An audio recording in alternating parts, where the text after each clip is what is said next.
जय हिंद दोस्तों। सत्यमेव जयते क्लासेस 98 में आप सभी का स्वागत है।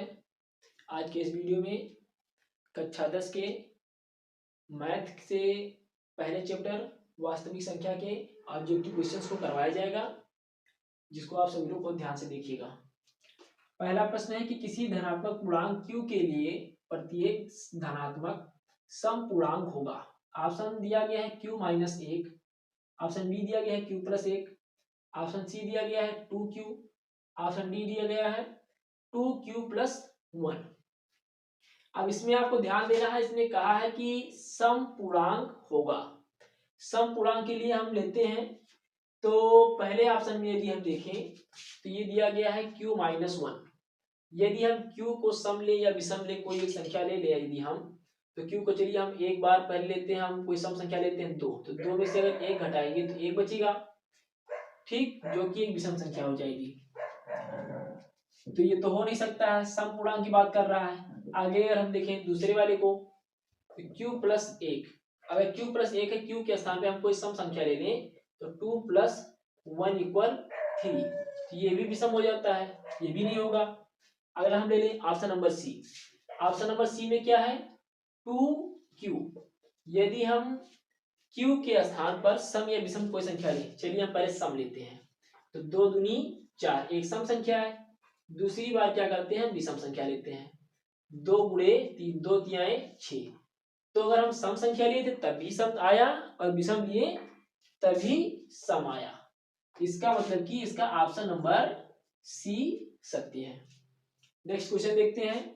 किसी धनात्मक पूर्णांक p के लिए प्रत्येक धनात्मक विषम पूर्णांक का रूप होगा। Option A p, option B p plus 1, option C 2p, option D 2p plus 1।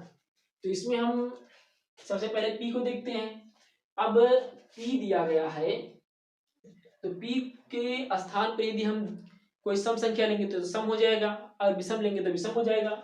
इसमें कहा गया है विषम पूर्णांक, तो सम और विषम ये दोनों होगा, इसलिए p तो नहीं है। दूसरे स्थान पे देखते हैं, दूसरा नंबर क्या दिया गया है, दूसरा दिया गया है p प्लस 1।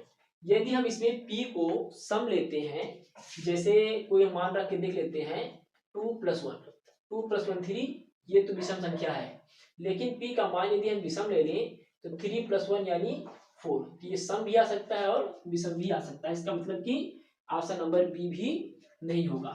ऑप्शन नंबर सी की बात कर लें तो ऑप्शन नंबर सी को हम पहले ही देख चुके हैं, ये एक सम संख्या है, तो ऑप्शन नंबर डी बचा। अब डी को हम देखते हैं, इसमें ये दिया गया है 2p प्लस 1। अब p का हम कोई मान रख लेते हैं, तो 2 और p का मान यदि हम 1 रख लें, विषम संख्या रखें, प्लस 1, 2 एकम 2 प्लस 1 1, यानी कि 3 हो गया, जो कि एक विषम संख्या है। दूसरी बार हम p का मान सम रखते हैं, तब देखते हैं क्या होता है। 2 गुणे p का मान हम 2 रख लेते हैं प्लस 1, 2 दूनी 4 और 1 5, जो कि एक विषम संख्या है। अब पहली बार जब हम लिए थे विषम तभी विषम आया, और सम लिए तभी सम आया। इसका मतलब कि हर हाल में 2p प्लस 1 का p का किसी भी मान, कोई भी मान रखेंगे तो p के किसी भी मान के लिए इसका आंसर जो आएगा वो विषम पूर्णांक ही आएगा। नेक्स्ट क्वेश्चन लेते हैं। संख्या n स्क्वायर माइनस 1 8 से विभाज्य होती है यदि n है एक। ऑप्शन नंबर ए पूर्णांक, ऑप्शन नंबर बी प्राकृतिक संख्या, ऑप्शन नंबर सी विषम संख्या, ऑप्शन नंबर डी सम संख्या। तो इधर हम इसको यूज कर देते हैं, उसके बाद फिर इसको भी सॉल्व करते हैं, देखते हैं।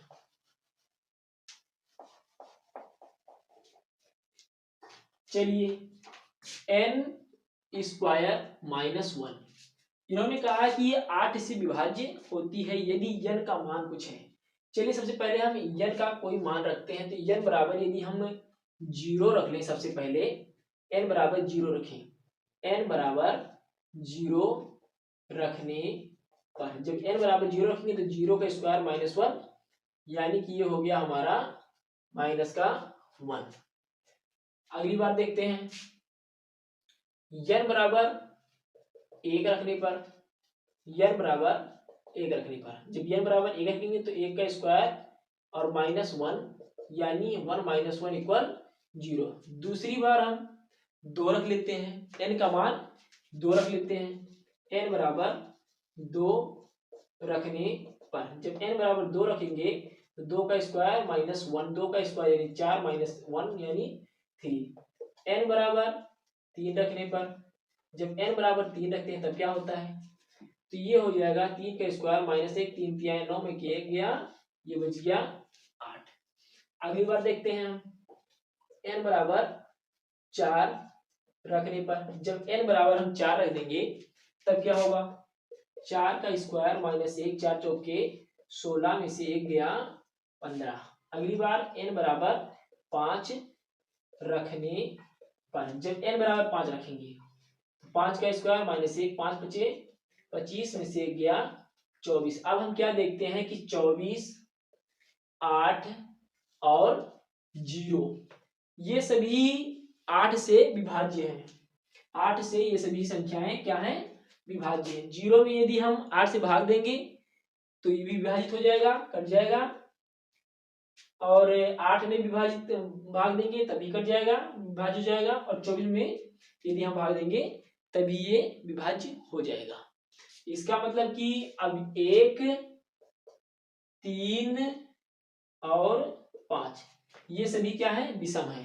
अर्थात कि n स्क्वायर माइनस 1 में यदि हम n का मान विषम संख्या रखते हैं तो ये 8 से विभाजित हो जाती है। इसका मतलब इसका सही आंसर है option number C. Next question देखते हैं। दी गई संख्याओं में अभाज्य संख्या है, दी गई संख्याओं में अभाज्य संख्या है। ऑप्शन ए है 0, ऑप्शन बी है 1, ऑप्शन सी है 2, ऑप्शन डी है 8। अभाज्य संख्या वो संख्या होती है जो एक से विभाजित हो या स्वयं से विभाजित हो, एक से विभाजित हो और स्वयं से विभाजित हो, इसके अलावा किसी भी अन्य संख्या से विभाजित ना हो। अब देखेंगे इसमें 0, 1 ये दोनों तो हो ही नहीं सकता है। आगे हम देखेंगे 2 को, तो 2 एक से विभाजित होगा और स्वयं से विभाजित होगा। 8 की अगर हम बात करें तो 8 को हम 2 गुणे 2 गुणे 2 के रूप में भी लिख सकते हैं, गुणे 1 भी कर सकते हैं। ये 1 से भी विभाजित हो रहा है, 8 एकम 8 से विभाजित हो रहा है, 2 से भी विभाजित हो रहा है और 4 से भी विभाजित हो रहा है। इसका मतलब कि 8 नहीं होगा, तो इसका राइट आंसर 2 होगा। नेक्स्ट क्वेश्चन देखते हैं। संख्या 156 का अभाज्य गुणनखंड होगा। 156 का अभाज्य गुणनखंड हमको करना है, तो इसको हम अभाज्य गुणनखंड करते हैं, इसका फैक्टर करते हैं।